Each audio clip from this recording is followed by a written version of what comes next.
Hey, this is Ryan Treasure from VoiceAmerica.com, leader in live internet talk radio. We're right here in beautiful Irvine, California at Speaking Empire event. The weather is gorgeous outside. Yes. The people here are fantastic. Got Lyman Montgomery right here as well. Just had some, off-camera banter, just, kind of getting to know Lyman before we had the interview. And I think you guys are going to be in for a surprise when you get to know a little bit about what he's got going on.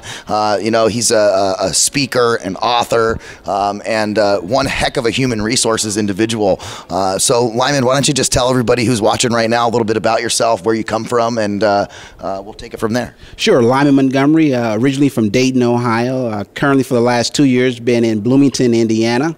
My company is called Lyman Montgomery Business Success Network, and we are a HR training company, and we work with organizations to help them deal with employee as well as labor issues, increase productivity, and also promote a culture of excellence in the workplace.